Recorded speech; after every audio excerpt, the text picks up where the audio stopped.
하나님께서 오늘 이 시간 역사하셔서 크신 은혜와 섭리하심으로 역사하여 주실 줄 믿습니다.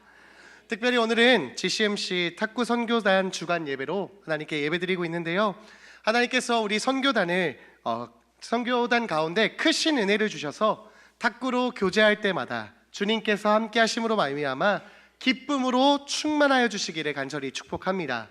그래서 우리 탁구 선교회가 구원의 통로로 사용받아 많은 영혼들이 교회에 정착하고 즐거운 교회 생활을 함으로 말미암아 하나님의 교회를 이루어 나가는데 큰 힘이 되는 우리 선교회가 되시기를 간절히 축원합니다. 오늘도 하나님의 이름에 대한 말씀을 함께 나누면서 하나님이 어떤 분이신지 함께 말씀을 나누고자 합니다. 혹시 지난 시간에 어떤 이름에 대해서 배웠는지 기억하실까요? 여호와 로이, 감사합니다. 네, 목자 되시는 하나님에 대해서 배웠습니다. 그리고 오늘은요, 여호와 마케, 하나님에 대한 말씀을 나누고자 합니다. 혹시 여러분 여호와 마케라는 이름 들어본 적 있으실까요? 네, 아마 그동안 나누었던 하나님의 이름 중에는요 가장 생소하고 어색한 이름일 것입니다. 이 여호와 마케는요, 성경에서 하나님을 묘사하는 이름 중에 하나로서 여호와 마카데시켐이라는 이름에서 유래된 것으로, 여기서 마케라는 이 단어는 히브리어로 치다 또는 때리다 라는 뜻입니다. 그래서 여호와 마케라는 뜻은 치시는 하나님, 심판하시는 하나님이라는 뜻을 가진 단어입니다. 그렇다면 여호와 마케, 하나님에 대한 말씀을 이 시간 함께 나누기를 소망합니다. 말씀을 나누기 전에 오늘날 시대적인 상황에 대해 함께 생각을 해보고자 합니다. 혹시 여러분 청소년 범죄에 대해 생각해 보신 적이 있으십니까? 이 청소년 범죄는요, 소년 범죄라고도 하는데 학교 폭력을 비롯하여서 19세 미만의 청소년들의 범죄 행위를 이야기하는 것이 청소년 범죄입니다. 그리고 아마 이 이야기는 들어보셨죠? 촉법소년 들어보셨나요? 네, 촉법소년이라는 단어는 10세 이상에서 14세 미만의 범죄를 저지른 소년을 뜻하는 단어입니다. 우리나라 법상에는요 14세가 되지 않은 소년범들에게는 형사처벌을 할 수 없다라는 법입니다. 이 청소년들을 보호하기 위한 법이 바로 촉법소녀인 것입니다. 그런데 오늘날 이 14세 미만의 촉법소녀들이요 이러한 법을 악이용한다라고 합니다. 그래서 자신은 범죄를 행하여도 형사처벌을 받지 않기에 서슴지 않고 범죄를 저지르는 일들이 빈번하게 늘어나고 있다라는 것입니다. 여러분, 그렇다면 청소년 이 범죄가 과거에 비해서 늘었을까요? 줄었을까요? 네, 늘었습니다. 작년 기준으로 이제 조사를 살펴보니까요 5년간 형사처벌을 받지 않은 촉법소년들이 매년 늘어났다고 합니다. 그래서 2023년 기준으로는 6만 명에 달했다고 합니다. 범죄를 저지르고도 범죄를 받지 않은, 법의 징계를 받지 않은 청소년들이 6만 명에 달했다라는 것입니다. 그리고 이전에는요 이 촉법소년들의 범죄 유형이 절도나 폭행 같은 거였다면 갈수록 이런 성적인 범죄와 방화, 강도, 살인까지 그 강력 범죄도 늘어나고 있다라는 것입니다. 또한 요즘 청소년들의 문제 중에 하나는 이 마약에 관한 범죄도 늘어나고 있다라는 것입니다. 15명에서 50명으로 3배가 늘었다라고 합니다. 이와 같이 이 촉법소년들의 그 흉악 범죄가 날로 나르고 증가하고 늘어나고 있어서 사회적으로 큰 문제가 발생되고 있다라고 합니다. 자, 그렇다면 여러분 왜 이렇게 이 촉법소녀들이 늘어나는 것일까요? 아마 여러 가지 이유가 있을 것입니다. 사회적인 원인도 있을 거고 문화적인 원인도 있을 것입니다. 그런데요 많은 이들이 이야기하는 것은 가장 궁극적인 원인은 바로 가정교육이라고 합니다. 여기서 이 교육이라는 것은요 지식과 기술 따위를 가르치면서 인격을 길러주는 것이 바로 교육입니다. 교육이라는 것은 지식적인 전달뿐만 아니라 인격을 길러주는 것, 한마디로 사람을 만드는 것이 교육이라는 것입니다. 어떤 아이든, 모든 아이들은 가정에서 교육을 받게 됩니다. 그래서 이 가정교육으로부터 인격을 기르게 되어서 사람으로서 세상을 살아가게 됩니다. 그런데 오늘날 교육을 받지 못한 아이들, 특별히 가정교육을 받지 못한 아이들이 어떠한 것이 범죄인지도 모르고 상대를 해야 하는 것이 왜 안 되는 건지도 모르고 죄를 왜 지으면 안 되는 건지도 모르기 때문에 촉법소년과 같은 사건들이 나타나고 있다는 것입니다. 이와 같이 교육의 부재가 오늘날 청소년 범죄의 가장 큰 원인이라고 합니다. 자, 그런데 여러분, 사람을 교육하는 것이 쉬운 일일까요? 어려운 일일까요? 제가 듣기로 여기에 많은 선생님들이 계신다라고 들었는데요. 선생님들뿐만 아니라 자녀를 키워보신 분들이라면 이 자녀를 키우는 것, 양육하는 것이 얼마나 어려운 일인지를 모두 다 아실 겁니다. 한 사람을 사람으로서 인격을 가지게 한다는 것이 얼마나 힘들고 어려운 일인지 모릅니다. 그래서 예로부터 자식은 농사다 라고 비유할 만큼 시간과 정성과 많은 에너지가 사용되어야 한다는 것입니다. 그도 그럴 것이 사람은 누구나 악하기 때문입니다. 만일 사람이 선하다고 한다면 이러한 교육은 필요 없을 것입니다. 그러나 사람은 너무나 악합니다. 저도 아이를 키워보니까 이제 조금 알겠어요. 제가 아이한테 나쁜 것을 가르쳐 본 적이 있을까요? 없을까요? 없습니다. 나쁜 것을 교육하지도 않았는데요, 혼자 스스로 악한 것을 보고 행동하게 됩니다. 그런데 더 놀라운 것은요, 아이에게 이게 잘못된 것인데 잘못된 것이라고 알려주지 않는다면 그 아이는 그게 잘못된 것인지를 모른다라는 것입니다. 그런데 더욱 어려운 것은 무엇이죠? 이 아이가 내가 잘못된 것인지 알았어요. 그런다고 안 할까요? 다 안 하셨군요. 네, 한다라는 것입니다. 동의하시나요? 분명 이걸 하면 안 돼라고 말해도 그것이 정말 잘못된 것인지 알면서도 행한다라는 것입니다. 자, 그럼 어떻게 해야 될까요? 아이가 잘못된 것을 깨달을 때까지, 그것이 잘못된 것임을 알 때까지 알려줘야 합니다. 이것이 바로 교육인 것입니다. 자, 그런데 여러분, 이 교육이 과연 어린 아이에게만 필요한 것일까요? 아이만 악한 것이 아닙니다. 우리는 누구나 악합니다. 주일에 오늘 담임 목사님도 말씀해 주셨죠? 사람은 누구나 죄인이고 악합니다. 저도 부끄럽지만 내가 진짜 나쁘구나라고 생각될 때가 운전할 때입니다. 막 끼어들려고 하면 막 못 끼어들게 하고, 막 줄 서 있었는데 막 새치기 하면은 막 바짝 붙고, 막 이뿐 아니라 막 많은 죄를 짓고 있는 게 저입니다.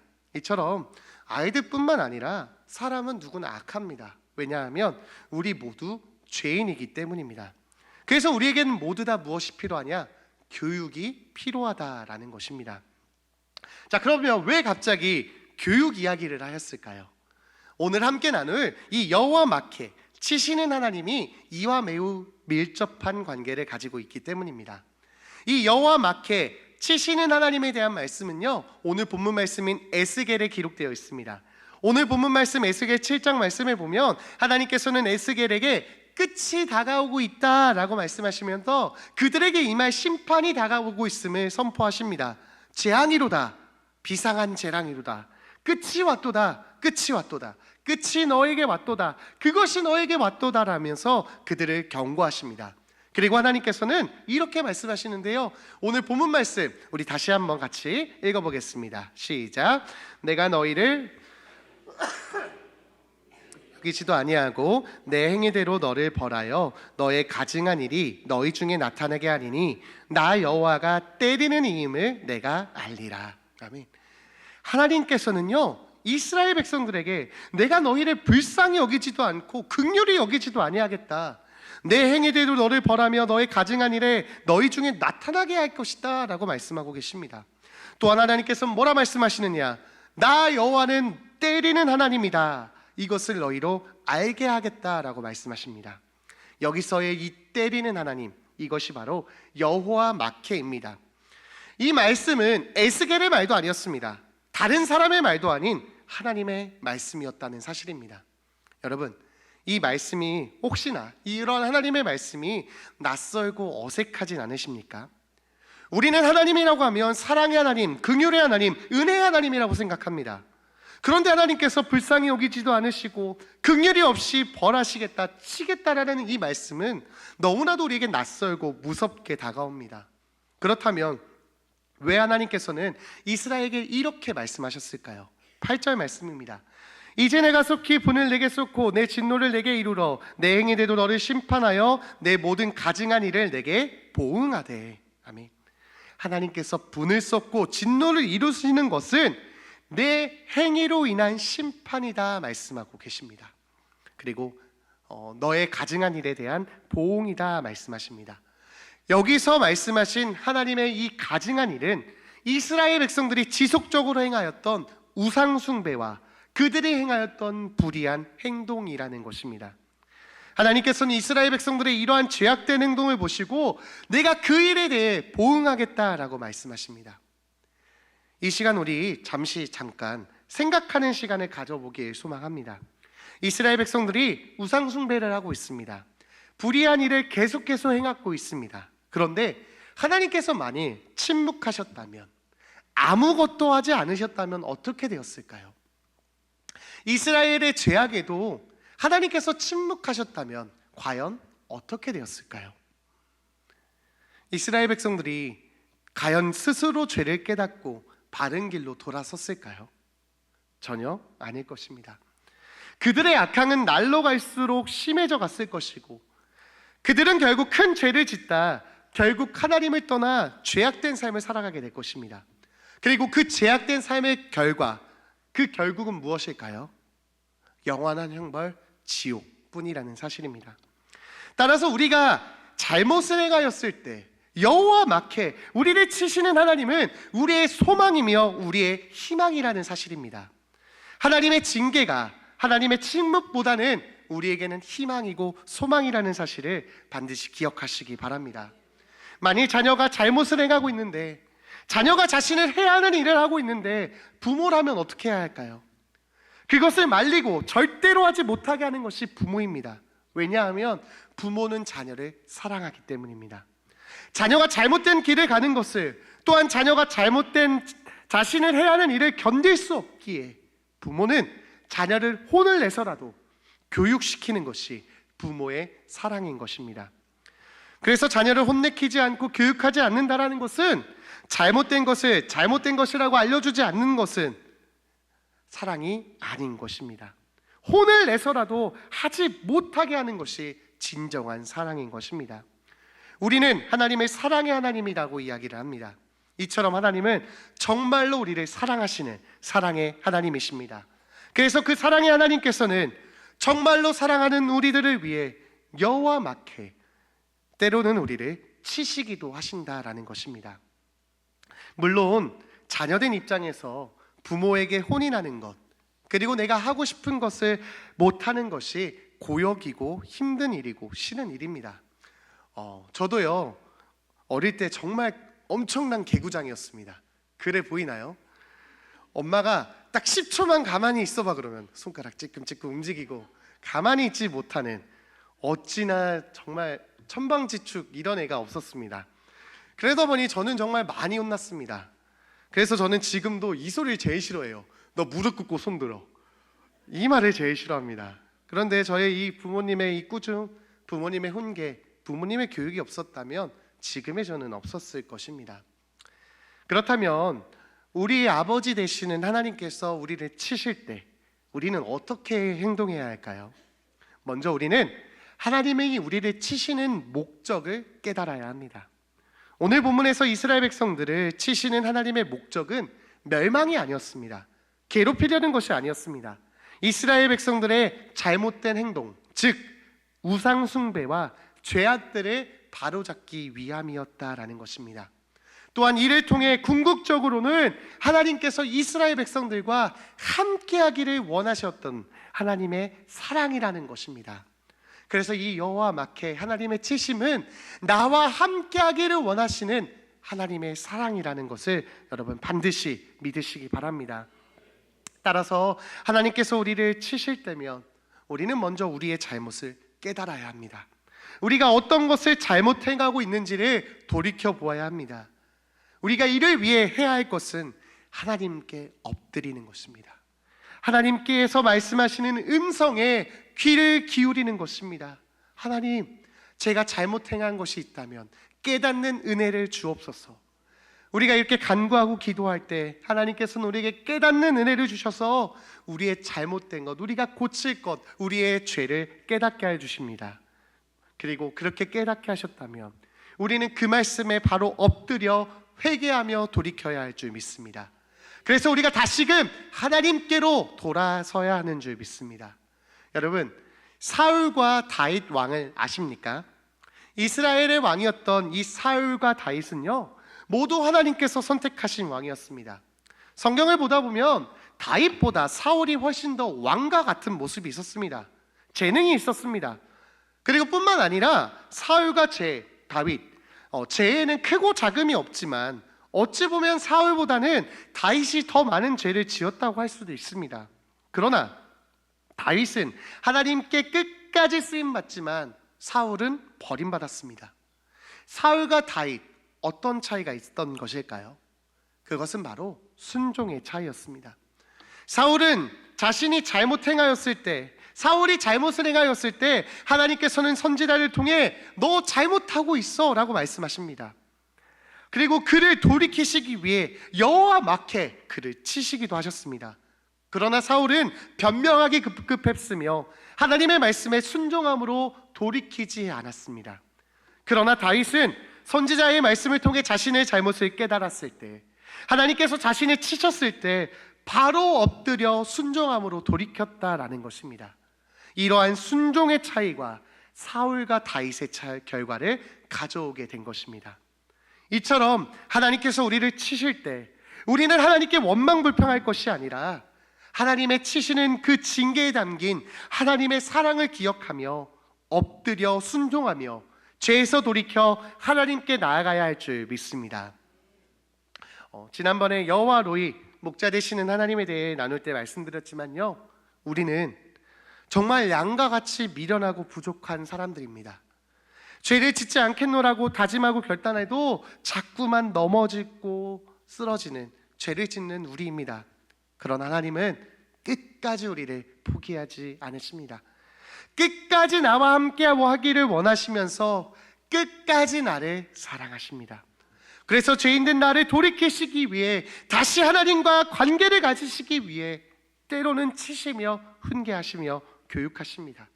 이러한 하나님의 사랑의 훈계에 사울과 같이 교만하여서 따지고 대항하는 것이 아니라 그 사랑에 감사하며 하나님 아버지의 마음을 기억하고 겸손히 죄에서 돌이켜 다시 하나님께로 나아가는 저와 여러분들이 되시기를 간절히 소망합니다. 우리 하나님은 언제나 어디서나 한결같이 신실하게 그리고 끝까지 우리를 사랑하십니다. 사랑하시기에 사랑하는 자녀를 치는 그 고통도 기꺼이 감당하시며 신실하게 우리를 사랑하십니다. 이러한 신실한 하나님의 사랑이 있기에 우리의 내일이 희망이며 소망인 줄 믿습니다. 여러분, 하나님과 멀리 떨어져 사는 것이 가장 큰 저주입니다. 그러나 하나님과 가까이 사는 것이 가장 큰 복임을 믿으십니까? 이러한 비밀을 알았던 다윗은 그래서 시편 51편 11절에서 이렇게 고백합니다. 우리 이 시간 이 말씀을 간절한 마음으로 함께 고백하기를 소망합니다. 같이 고백하겠습니다. 나를 주 앞에서 쫓아내지 마시며 주의 성령을 내게서 거두지 마소서. 아멘. 다윗은 날마다 하나님과 가까워지기를 소망하였습니다. 신실하게 나를 사랑하시는 그 하나님의 사랑을 받길 원했습니다. 그래서 매일 나를 우슬초로 나를 정결하게 씻어주세요라고 기도하였다라는 것입니다. 하나님께서는 지금 이 시간에도 여러분들과 함께하기를 원하고 계십니다. 겸손히 엎드려 우리의 죄악을 주님께 고백하고 회개하여서 주님께 더욱더 가까워지는, 주님과 더욱더 친밀해지는, 그래서 신실한 주님의 사랑을 누리며 그 사랑으로 인해 승리하는 저와 여러분들이 되시기를 주님의 이름으로 간절히 축복합니다. 기도하겠습니다. 은혜와 사랑이 풍성하신 하나님 아버지, 고맙고 감사합니다. 우리를 사랑하시기에, 우리를 너무나도 사랑하시기에 우리를 치시고 때리시는 하나님의 사랑을 깨닫게 하시니 감사합니다. 하나님의 치심에는 우리의 죄를 돌이키기 위함이며 우리를 치심에는 우리와 함께하기 위함임을 우리가 날마다 기억하여서 날마다 우리 삶 가운데 죄에서 돌이켜 주님께 나아가는 축복의 삶을 살게 하여 주시옵소서. 그래서 날마다 주님과 친밀해지며 주님의 손을 붙잡고 날마다 한 걸음 한 걸음 걸어 나아가는 축복의 삶을 누리는 우리가 되게 하여 주시옵소서.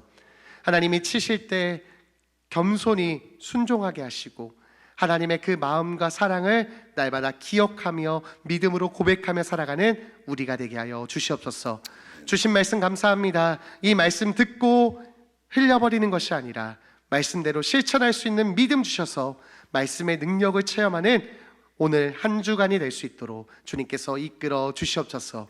우리를 사랑하시는 주님께 감사드리며 예수님의 이름으로 기도드렸습니다. 아멘.